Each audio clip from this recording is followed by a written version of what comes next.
मित्रांनो, smart academy या educational YouTube चॅनलवर तुमचं सर्व भावी शिक्षकांचे मनापासून स्वागत आहे. आज आपण पाहणार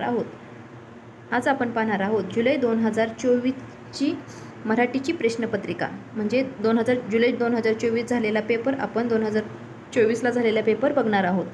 आणि भाषा 1 पेपर फर्स्टचा आहे. ज्यांनी भाषा 1 निवडली आहे, भाषा 1 आणि भाषा 2 भाषा निवडली आहे. भाषा 1चे 30 प्रश्न आणि भाषा 2चे 30 प्रश्न असे प्रकारे आपण 60 प्रश्न बघणार आहोत. ज्यांनी भाषा 1 निवडली आहे त्यांना काय येतं, 15 मार्कामध्ये 1 उतारा आणि 1 कविता असते. आणि ज्यांनी भाषा 2 म्हणून निवड केली आहे त्यांना 2 उतारे येतात 15 मार्कामध्ये आणि 15 मार्काचं दोन्हीला पण अध्यापनशास्त्र असतं. अशाच प्रकारे आपण 60 प्रश्नाचं आज विश्लेषण बघणार आहोत. जर तुम्ही चॅनलवर पहिल्यांदाच असाल तर चॅनल सबस्क्राईब करा, बेल आयकॉन ऑन करा, म्हणजे प्रत्येक व्हिडिओचे नोटिफिकेशन तुमच्यापर्यंत पोहोचेल. आणि अशीच सिरीज आपण परीक्षेपर्यंत सुरू ठेवणार. PYQ सिरीज, सर्व विषयाचे PYQ आपण घेणार आहोत. त्यामुळे व्हिडिओ नक्की सबस्क्राईब करा. चला तर आपण सुरू करूया आपल्या आजच्या व्हिडिओला. बघा, सेट ए बघणार आहोत आपण. बघा, ज्यांनी भाषा 1 निवडली आहे त्यांना प्रश्न क्रमांक 91 ते 120 असे प्रश्न तुम्हाला सॉल्व करायचे आहेत. आणि बघा, मराठी भाषा 1 91 ते 120 प्रश्न. पहिल्यांदा काय येणार आहे तुमचा उतारा. चला आपण उतारा पहिल्यांदा वाचून घेऊया. बघा, माझे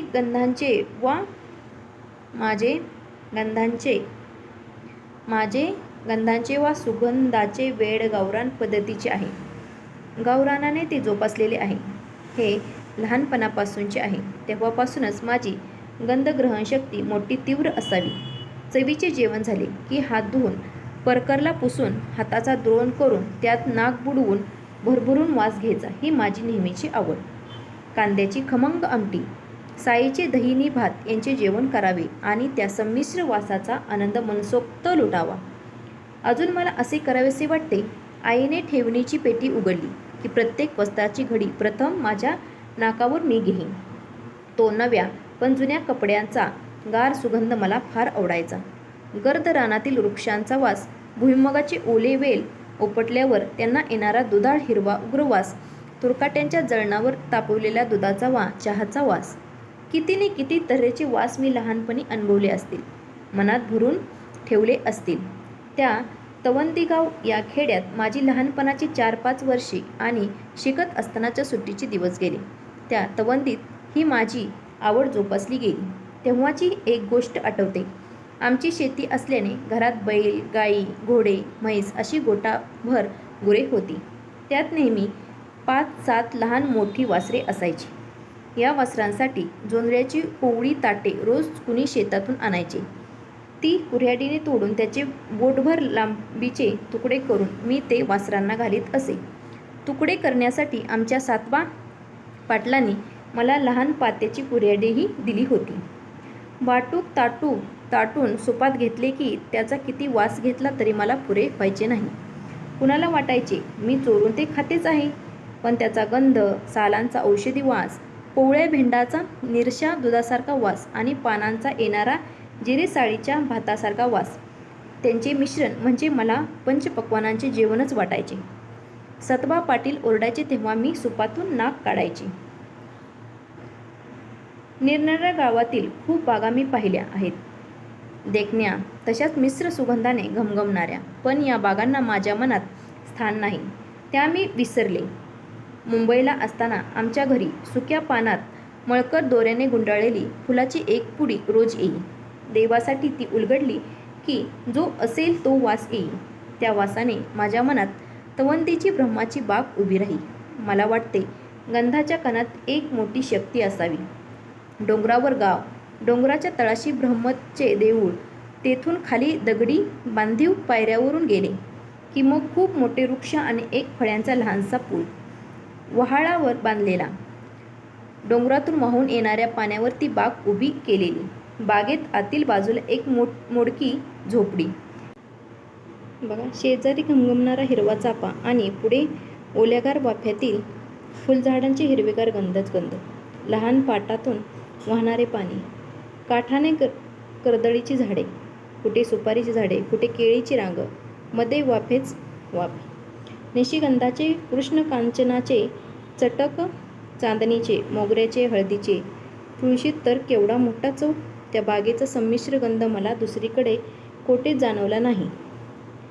बघा, उतारा वाचायला खूप वेळ लागतोय, त्यामुळं तुम्हाला उतारा वाचून प्रश्न सोडवायचे आहेत की प्रश्न वाचून उतारा सोडवायचे हे तुम्ही तुमच्या पद्धतीने, तुम्हाला जे योग्य वाटतंय ते तुम्ही करा. ज्यांना सोपं वाटतंय त्या पद्धतीने तुम्ही सोडवू शकता. चला आपण आता प्रश्न सोडवूया. पहिला प्रश्न काय आहे बघा. पहिला प्रश्न काय आहे? जोंधळेच्या कोवळ्या ताटांचे तुकडे लेखिका कोणाला घालीत असे? कोणाला घालीत असे? बघा इथंच आहे. वासरांसाठी जोंधळ्याची कोवळी ताटे रोज कुणी शेतातून आणायची. कोणाला घालत असे? ऑप्शन क्रमांक 3 याचं उत्तर आहे वासरांना. कोणाला? वासरांना. बघा पुढचा प्रश्न. 91 ते 120 प्रश्न आहेत भाषा क्रमांक 1 साठी. पुढीलपैकी संख्यावाचक विशेषण ओळखा.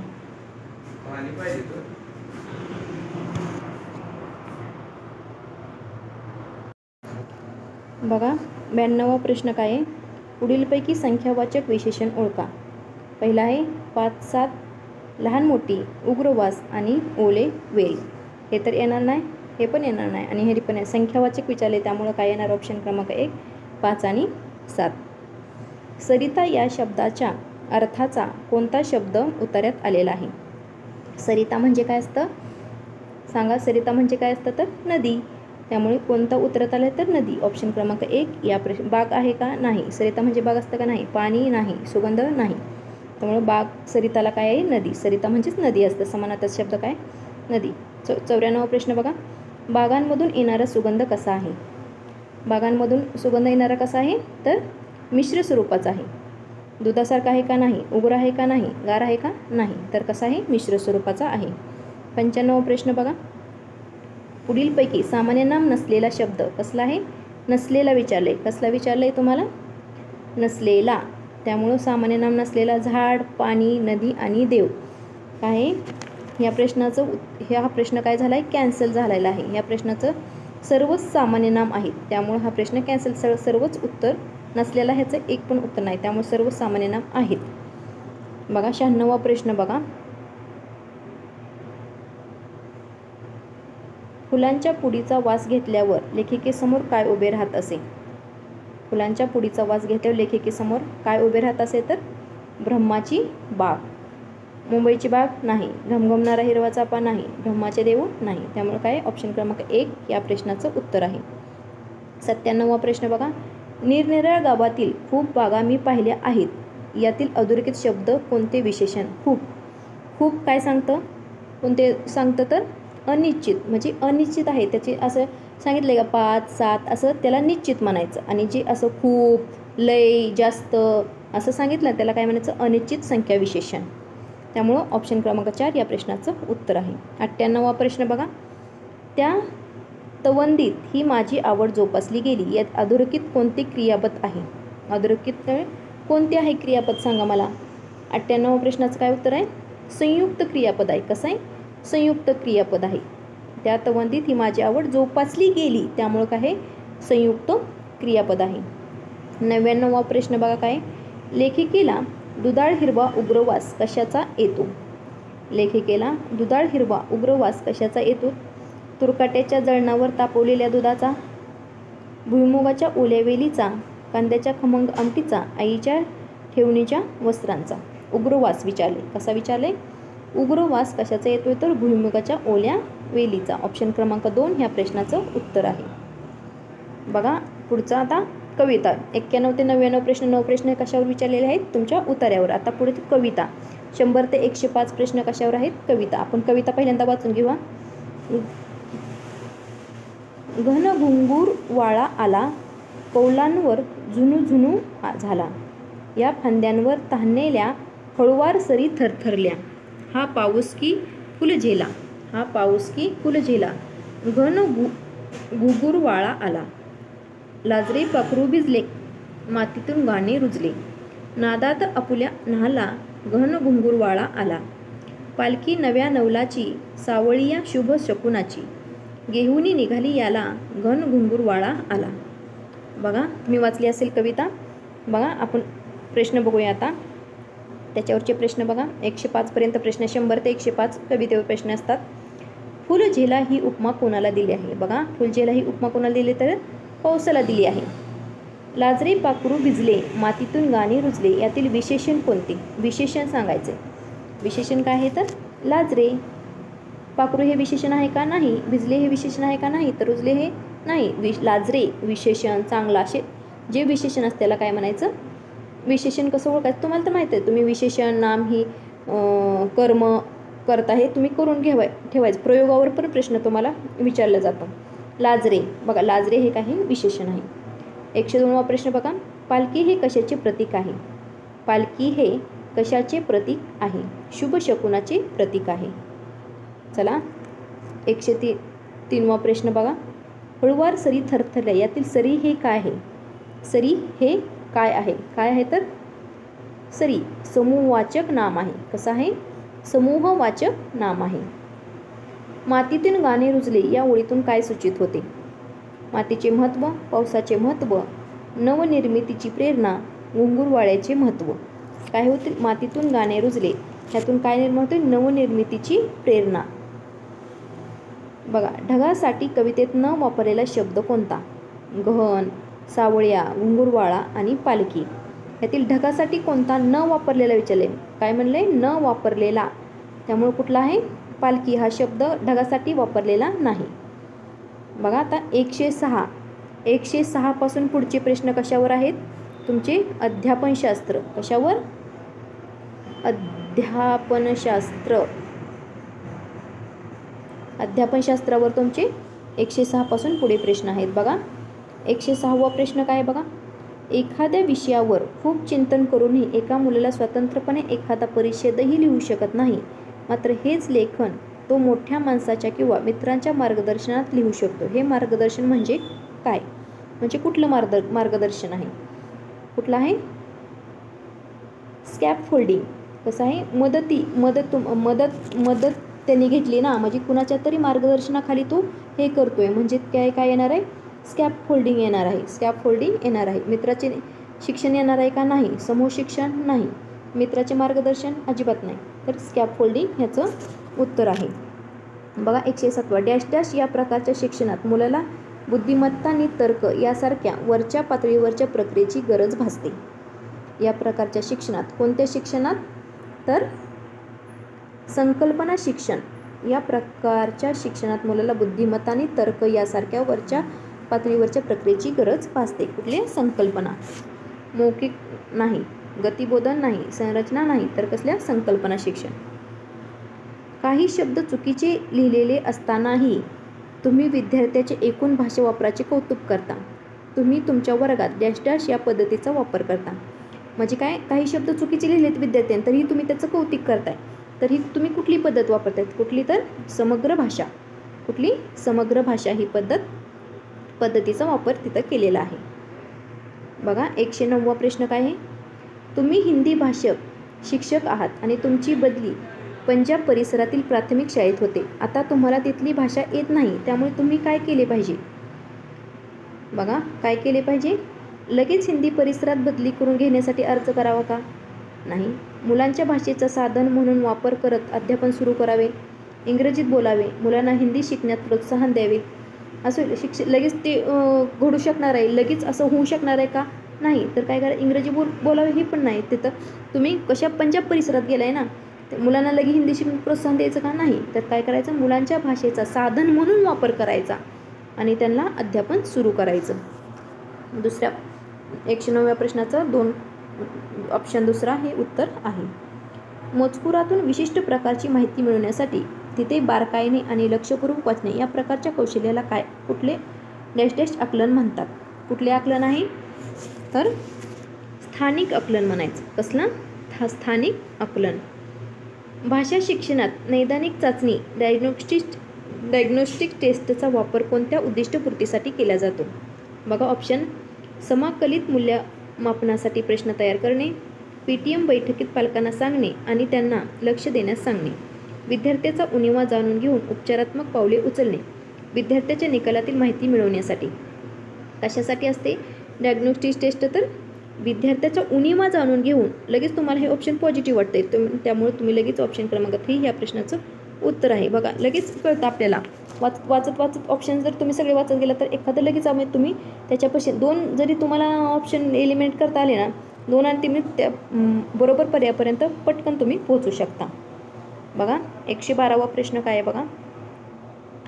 पाठ्यपुस्तकाच्या संदर्भात पुढीलपैकी कोणते विधान योग्य आहे?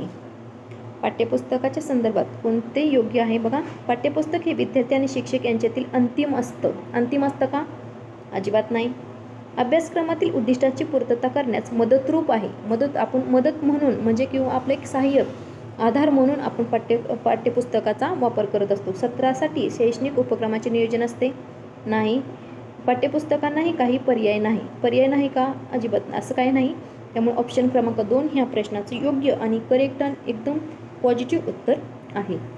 बघा 113 पुढीलपैकी कोणत्या उपक्रमातून विद्यार्थ्यांची मौखिक भाषा विकसित करण्यासाठी शिक्षकांना मदत मिळते?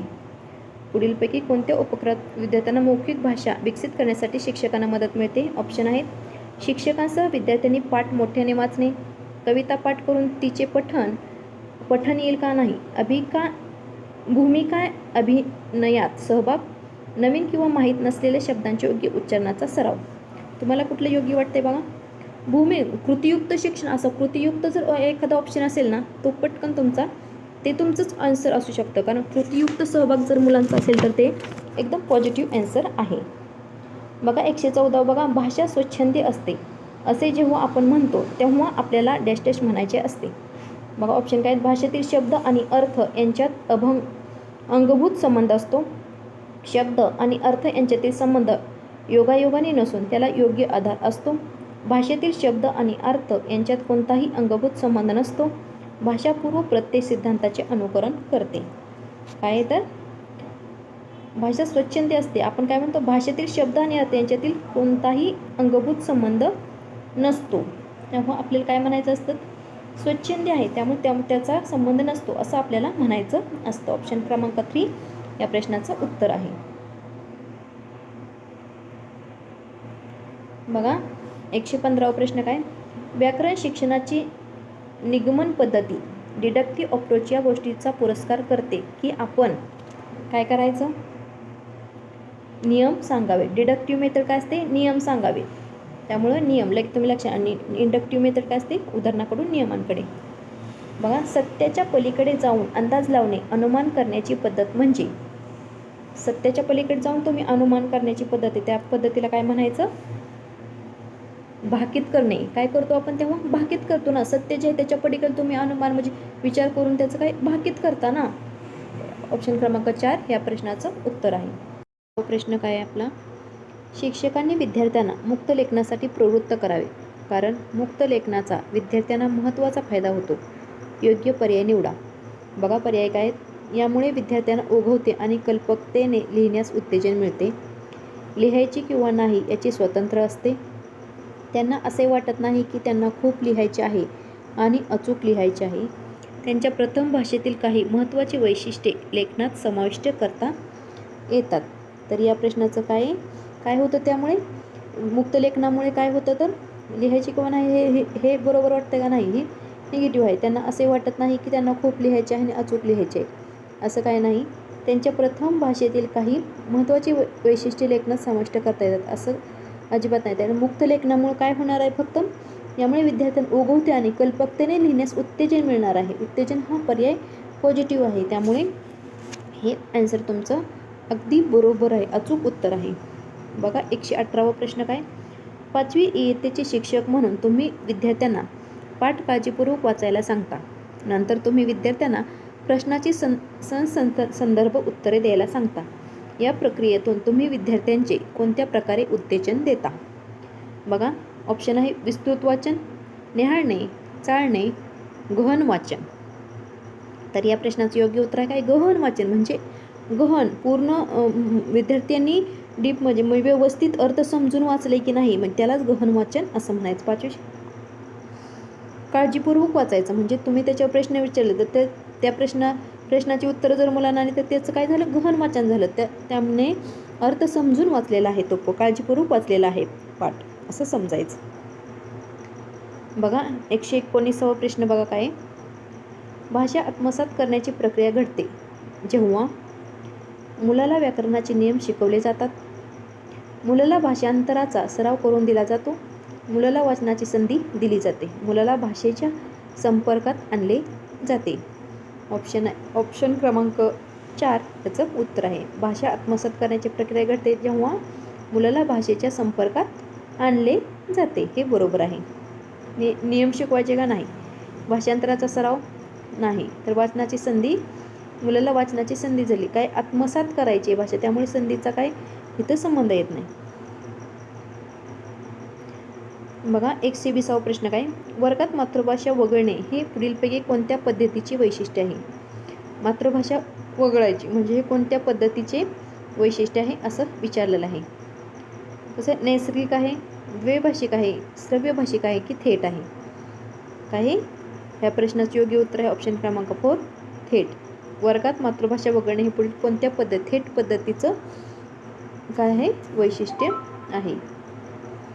वर्गात मातृभाषा वगळणे हे पुढीलपैकी कोणत्या पद्धतीचे वैशिष्ट्य आहे? तर नैसर्गिक, द्वैभाषिक, श्रव्य भाषिक आणि थेट. तर कोणत्या भाषेचं आहे? तर थेट भाषेचं वैशिष्ट्य आहे. अशा प्रकारे आज आपण भाषा 1चे 30 प्रश्न म्हणजे 91 ते 120 प्रश्न बघितलेले आहेत. आपण आता भाषाक्रम ज्यांनी भाषा 2 म्हणून निवडली आहे मराठी भाषा, तर त्यासाठीचे आपण ज्या परीक्षार्थींनी भाषा 2 म्हणून पर्याय मराठी निवडला असेल त्यांचे 121 ते 150 असे प्रश्न तुम्हाला सोडवायचे असतात. चला आपण बघूया. बघा पहिल्यांदा काय 2 उतारे असतात तुम्हाला. ज्यांनी भाषा 2 निवडली आहेत त्यांना 2 उतार्यावर प्रश्न येतात. आपण पहिल्यांदा उतारा वाचून घेऊया. बघा आंबा नावातच गोड आहे. आंबा नावातच गोड आहे. केळी, सफरचंद, पपई आणि अनेक फळं वर्षभर हजर असतात, पण आंबा 2 महिन्यासाठीच येतो आणि सगळ्यांची बिकेट काढतो. हिंदी भाषेत याला आम म्हणतात, पण खऱ्या अर्थाने हा खास आहे. यांच्या अनेक प्रजाती आहेत. हापूस, लंगडा, बदामी, दशेरी, केसर, नीलम, हो तो पोपट नाक्या तोतापुरी. मराठी माणसासाठी हापूस म्हणजे जीव की प्राण. काहींसाठी तर आंबा म्हणजे फक्त हापूस. हापूस म्हणजे सुवासिक, पिवळा धमक, काहीशी केशरी झाक असलेला. विचार केला तरी तोंडाला पाणी सुटतं. बघा ना, हापूस साधारणपणे एप्रिल-मे महिन्यात बाजार व्यापून टाकतो. रत्नागिरी हापूस, देवगड, पावस, मंडणगड ही नावं तो फळवाला आपल्याला सांगतो आणि मग घासाघीस आणि चर्चेला विषयच राहत नाही. नक्की रत्नागिरी ना? असे जुजबी विचारत आपण या फळांच्या राजाला आपल्या पिशवीत मानाचे स्थान देतो.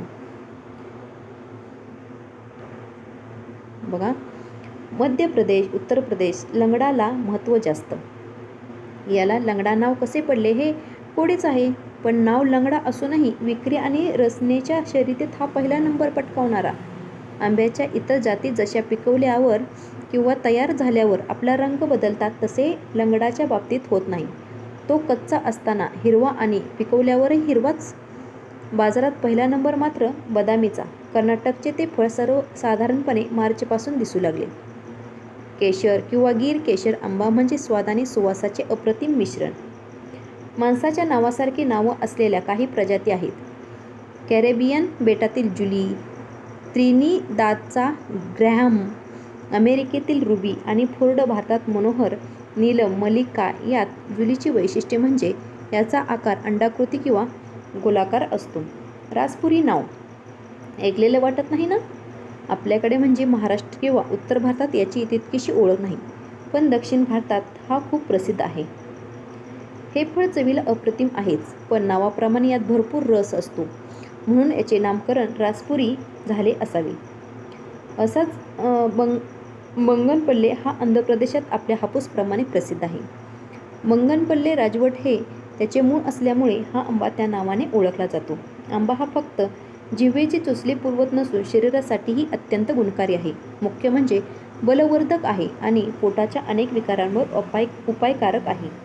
आंबा खाल्ल्यामुळे शरीराला व्हिटॅमिन अ, ई, उ, ए आणि ड मिळतं. आंब्याच्या मँगीफेरिन नावाचे अँटीऑक्सिडंट असतात. तसंच पोटॅशियम आणि मॅग्नेशियममुळे हृदयसंबंधी रोग होण्याची शक्यता कमी असते. आणि हो, हे सर्व गुण असल्यामुळे आंब्यामुळे शरीरातील रोगप्रतिकारक शक्ती म्हणजे इम्युनिटी वाढते. आयुर्वेदानेही आंबा श्वास, त्वचा आणि आमाशयासाठी उपयुक्त मानला जातो. युनानी वैद्यकशास्त्रानुसार क्षयरोगाच्या उपचारासाठी पिकलेले आंबे अतिशय उपयुक्त असतात. बघा, आपण उतारा वाचून घेतलेला आहे. आता 121 ते 129 असे प्रश्न आहे त्याच्यावर. बघा, 121वा प्रश्न काय बघा. शरीराची रोगप्रतिकारक शक्ती वाढते या वाक्यातील क्रियापद शोधा. काय विचारले बघा. तुम्हाला व्याकरण हा सेपरेट विचारलं जातं. तुम्हाला उत्तरावर आणि कवितेवर ह्यातच प्रश्न तुम्हाला व्याकरणावर विचारले जातात. तुम्ही व्याकरण 1 तास तरी दररोज द्यायचा आहे. त्यामुळे तुम्हाला येथे सुद्धा आउट ऑफ मार्क मिळण्याचे चान्सेस भरपूर आहेत. शरीरातील रोगप्रतिकारक शक्ती वाढते या वाक्यातील क्रियापद शोधा. क्रियापद कोणते सांगा. शरीर, प्रतिकारक, शक्ती आणि वाढते यातील कुठला आहे. वाढते हे काय क्रियापद आहे. चला, 122वा प्रश्न काय. किरकोळ, तात्पुरता या आशयाचा कोणता शब्द उतार्यात आहे. विकार, शर्यत, जुजबी आणि घासाघीस. किरकोळ आणि तात्पुरता याला सहसंबंध उतार्यात या आशयाचा शब्द कोणता आलेला आहे तर जुजबी. काय आहे जुजबी.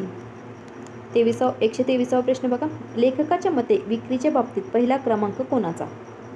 पहिला क्रमांक कोणाचा आहे तर लंगडा. या आपण आपल्या महाराष्ट्रामध्ये नाही पण ह्या आंब्याच्या प्रजातीचा काय आहे पहिला क्रमांक आहे. लेखकाच्या मते आहे लंगडा. 124वा प्रश्न बघा. महाराष्ट्रात फारसा परिचित नसलेला आंबा कोणता. कोणता आहे.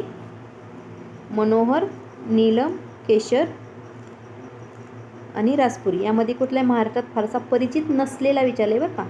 नसलेला आंबा कोणता. कोणता आहे तर रासपुरी. बघा, 125वा प्रश्न बघा. उतार्याप्रमाणे मार्च महिन्यापासून बाजारात दिसू लागणारे फळ कोणते. बादामी, केशर, लंगडा, दशेरी. कुठलाही यापैकी उतार्याप्रमाणे मार्च महिन्यापासून बाजारात दिसू लागणारे फळ कोणते आहे तर बादामी. या प्रश्नाचे योग्य उत्तर आहे ऑप्शन क्रमांक 1 बादामी. 126वा प्रश्न बघा. पुढीलपैकी कोणत्या शब्दाचे अनेकवचनी रूप एकारांत होते. एकारांत कुठले होते तर प्रजाती, माणूस, जीभ आणि रचना यापैकी एकारांत एक अनेकवचनी रूप एकारांत एकेरी नावाने आपण एकारांत असं म्हणतो. एकारांत तर कुठलं होतं तर माणूस. काय या प्रश्नाचं उत्तर ऑप्शन क्रमांक 2 माणूस. 127वा प्रश्न बघा. आंब्याची कोणती प्रजाती राजवटीच्या नावाने प्रसिद्ध आहे. मल्लिका, बंगनपल्ले, लंगडा आणि दशेरी यापैकी कोणता आहे तर 127व्या प्रश्नाचं उत्तर काय आहे बंगनपल्ले. प्रजाती राजवटीच्या नावाने प्रसिद्ध आहे. कुठली बंगनपल्ले. 128 बघा. 128वा प्रश्न काय आहे. 128वा प्रश्न आहे. आंब्यामुळे काय होते. चुकीचा पर्याय शोधा. चुकीचा विचारला आहे इथे. पहिला ऑप्शन आहे पोटांचे विकार कमी होतात, व्हिटॅमिन मिळते, अँटीऑक्सिडंट मिळते, रोग होण्याची शक्यता असते का आंब्यामुळे तर नाही. 128व्या प्रश्नाचे योग्य उत्तर आहे ऑप्शन क्रमांक 4. बघा, आता 128पर्यंत आपण प्रश्न बघितले. आता 129 ते 135 दुसऱ्या उत्तरावर प्रश्न आहे. आपण पहिल्यांदा उत्तरा वाचून घेऊया. बघा कशाबद्दल उत्तर दिलं आहे. कोणत्याही ऋतूत पांदी कडेच्या कोणत्या ना कोणत्या वनस्पतींना फुलांचा फळांचा बहर असायचाच. या पांदीतून चालताना हात लांब करून चिंचेचा पाला ओरबडून चघळणे, कच्ची बोरे, करवंदे काढून तोंडात टाकणे, घाणेरीच्या जांभळ्या काळ्या फळांचे गेंद खुडून चालताना एकाची रुची चाखणे हे मला फार आवडायचे. शिवाय निरनिराळी फुले तोडायची ती निराळीच. एक गुराखी मुलगा आपल्या म्हशीच्या पाठीवर आरामात झोपून या पांदीतून जाता जाता हा बाजूचा मेवा काढून तो मटकावत आरामात प्रवास करायचा. ते बघायला गंमत वाटायची. शेतावरचे माळवे आणायला भागोबाई निघाली की मी तिच्या मागून जात असे. मला या पांदीच्या वाटेने जाणे फार आवडायचे. सत्याप्पा शेतावर कामाला निघाला की मी निघालेच. खांद्यावर शेतीचे अवजार, हातात बैलांचे कासरे असा तो निघाला की मागून मेन. या पांदीत रहदारी अशी ठराविक वेळीच. सकाळी दिसते न दिसते तो शेतावर कामाला निघालेल्यांची. जरा ऊन वर आले की गोवारी, खिल्लारी आणि त्यांच्या पाल्यांची दाटीवाटीने एकमेकाला ढुशा देत निघालेल्या त्या गजगामिनी म्हशी आपल्या डोळ्यातील पांढरे दाखवीत हुस करून तिरक्या नजरेने रोखून बघू लागल्या की कुठे पळू व्हायचे. शिंगाने एकमेकांना टोकत निघालेल्या गोमाता देखील हलकीशी लाथ द्यायला कमी करायच्या नाहीत. पांदीतून बाजूला पळायला वाव नसतो. पुढे तरी पळा किंवा मागे तरी. यावेळी जाणे जरा अवघडच. अगदी मागे राहावे तो नाका तोंडातून धूळच धूळ. पण हे सगळे सोसूनही जायला हवे असायचे. कारण कळपांचे गोवारी कधी त्या गुरांच्या मधून चालत, कधी गुरावर बसून पावा वाजवीत. पावा बासरीचा तो स्वर समूह किती ऐकावा तेवढा थोडाच वाटे. ही वर्दळ संपली की 3-4 तास पानंद स्वस्थ असायची. चढत्या उन्हात पेंगत असायची. सूर्य डोक्यावर आला की पुन्हा जागी व्हायची. आता या पांदीत रंगीबेरंगी धोडोती नेसलेल्या गावच्या सुनालेकी जात असायच्या. या पाखरांच्या थव्यासारख्या 3-5च्या घोळक्याने चालत. डोक्यावर पाटीत 3-4 लोटकी कालवण, कोरड्यासाची, दही ताकाची, फडक्यात बांधलेली भाकरीची चळत, काखेत घागर आणि हातात तांब्यात दुसऱ्या हातात एखादा फाटा जनावरांना दूर करण्यासाठी, शेतावरील घरच्या माणसांसाठी न्याहारी नेणाऱ्या त्या मुली. पावलांना सोबत थट्टा मस्करी, राग लोभ सर्व काही. बरोबर अनवाणी पायातील जोडव्यांची किणकिण. रकाम्या पाट्या घेऊन या परतल्या की पानंदीला पुन्हा विश्रांती ती तिन्ही सांजेपर्यंत. बघा 129 ते 135 आपण प्रश्न बघूया. ह्याच्या उतारावर प्रश्न, उतारा वाचायला वेळ लागतो त्यामुळे उतारा पटपट वाचून घ्यायचा आणि प्रश्न सोडवायचे. तुम्हाला वेळेचं नियोजन करावंच लागणार त्यामुळे मॉक टेस्ट दररोज एक तरी सोडवं करत जावा. बघा 129 प्रश्न काय. सत्यापा शेतावर कामाला निघाला. या वाक्यातील कर्म ओळखा. बघा व्याकरणावर सगळे प्रश्न उतारावर विचारलेले जातात. 129वा प्रश्न काय आहे. सत्यापा शेतावर कामाला निघाला या वाक्यातील कर्म विचारले. बघा पहिल्या उत्तरात काय विचारलेलं, कर्ता विचारलेला आणि क्रियापद विचारलेलं आणि आता इथं काय विचारलं आहे, कर्म विचारलं आहे. सत्यापा शेतावर कामाला निघाला. कर्म कुठलं आहे तर सत्यापा शेतावर कामाला निघाला. याच्यामध्ये कर्म कुठलं आहे तर शेतावर. पांदी, पानंद म्हणजे काय. पांदी किंवा पानंद म्हणजे काय तर शेतातून जाणारी अरुंद वाट, शेतावर काम करणारा मजूर, गावच्या सुनालेकी, पाखरांचा थवा. तर काय पांदी म्हणजे काय, शेतातून जाणारी अरुंद वाट. 131वा प्रश्न बघा काय. उत्तरातील धडोती या शब्दाचा अर्थ काय. शेला, कुंकू, वस्त्र आणि उपरणं. काय या प्रश्नाचं उत्तर तर वस्त्र. धडोती म्हणजेच काय वस्त्र. 132वा प्रश्न बघा काय. गज गामिनी म्हशी यातील अधोरेखित काय आहे. नाम, कर्म, कर्ता की विशेषण आहे. गज गामिनी काय सांगितले, म्हशीला काय दिली तिथं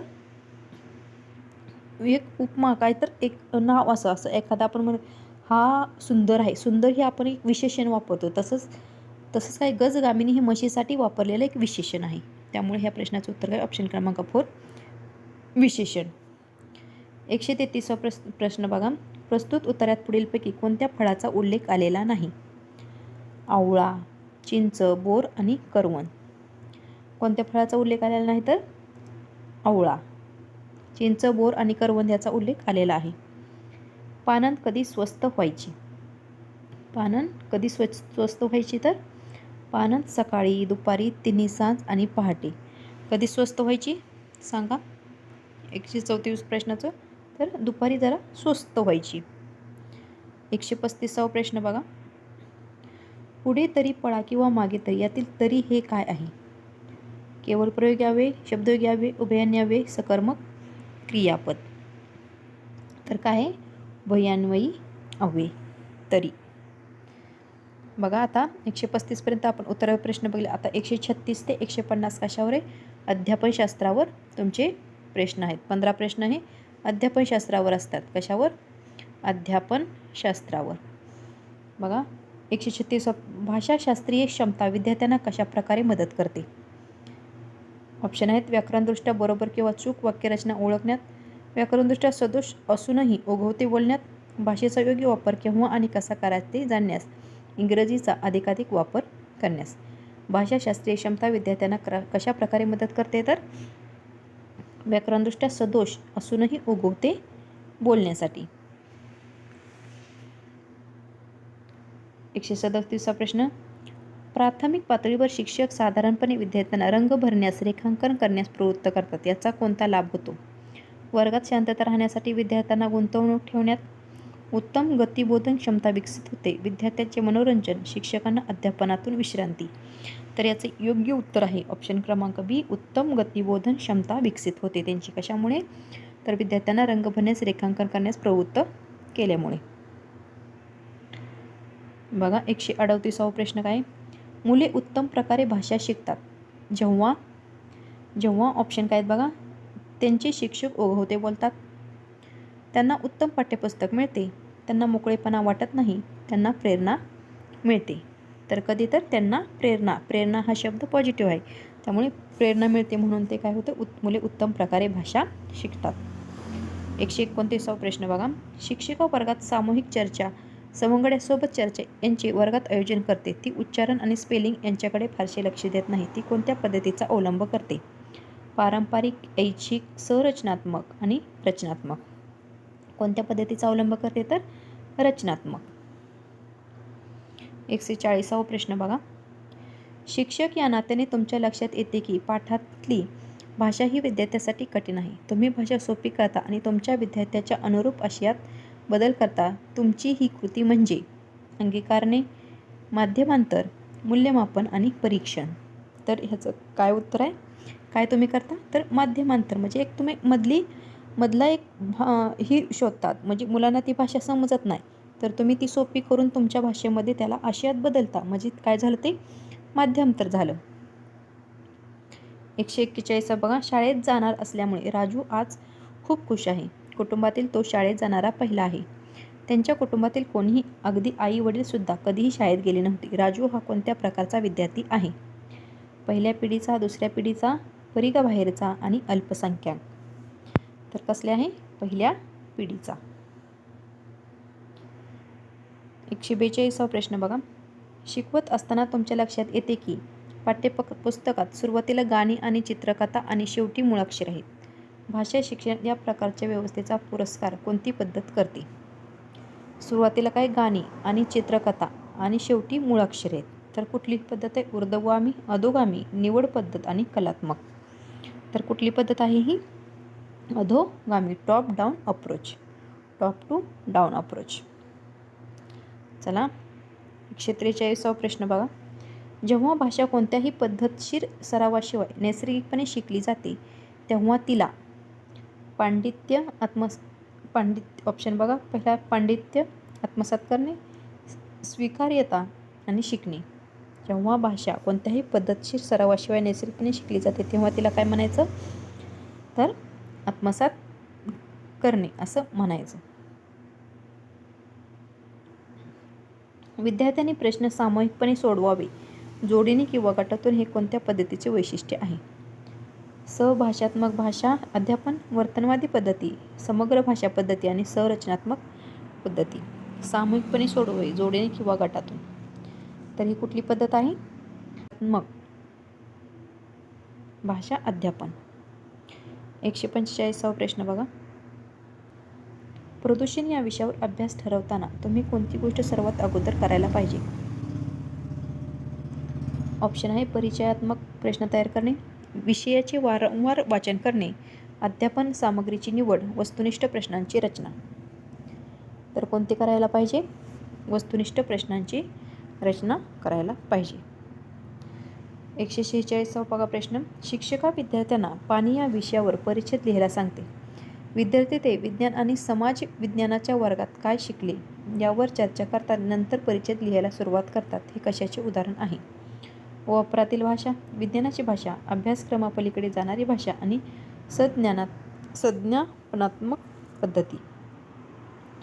तर या प्रश्नाचं योग्य उत्तर आहे ऑप्शन क्रमांक 3, अभ्यासक्रमापलीकडे जाणारी भाषा. 147वा प्रश्न बघा. तुमचा जन्म आणि वाढ अशा गावात होते की जिथे सगळे माणसे हिंदी बोलतात. तुम्ही कुठल्याही शाळेत न जाता ती भाषा वापरू लागला. नंतर जेव्हा तुम्ही शाळेत जाता तेव्हा तुम्ही इंग्रजी, संस्कृत, हिंदी आणि उर्दू शिकता. आता तुम्ही धाराप्रवाह इंग्रजी बोलता. तुमची पहिली भाषा कोणती? सांगा. इंग्रजी, हिंदी, उर्दू आणि संस्कृत. तर आपली पहिली भाषा कुठली असणार आहे?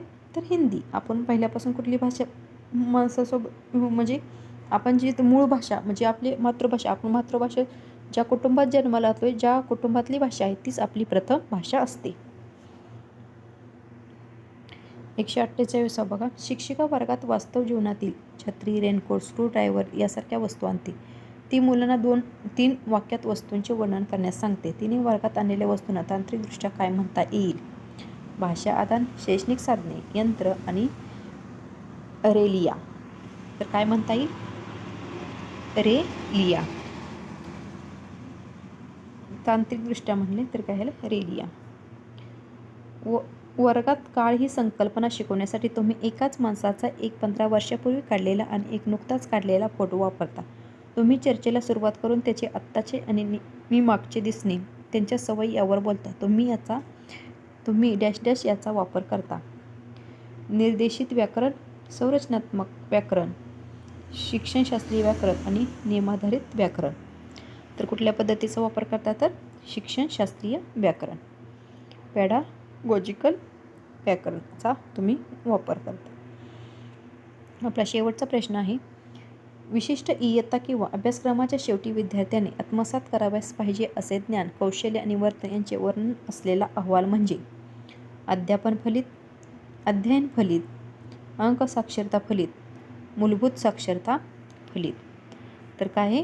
अध्ययन फलित. अध्ययन फलित हे अहवाल म्हणजेच काय आहे? अध्ययन फलित. अशा प्रकारे आज आपण क्वेश्चन भाषा 1चे 91 ते 120 प्रश्न आणि भाषा 2 ज्यांनी भाषा 2 निवडले आहे त्यांचे 121 ते 150 असे आपण 60 प्रश्न बघितलेले आहेत. जर हा व्हिडिओ आवडला असेल तर लाईक करा, कमेंट करा आणि तुमच्या मित्रमैत्रिणींपर्यंत शेअर नक्की करा. याची PDF आपल्या टेलिग्राम लिंक डिस्क्रिप्शन बॉक्समध्ये दिलेली आहे.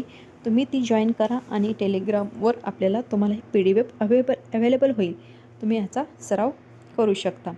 अशाच पद्धतीने आपली ही सिरीज अशीच परीक्षेपर्यंत चालू राहणार आहे. त्यामुळे जर चॅनलवर नवीन असाल तर चॅनल सबस्क्राईब करा, बेल आयकॉन ऑन करा म्हणजे प्रत्येक व्हिडिओची नोटिफिकेशन तुमच्यापर्यंत पोहोचेल.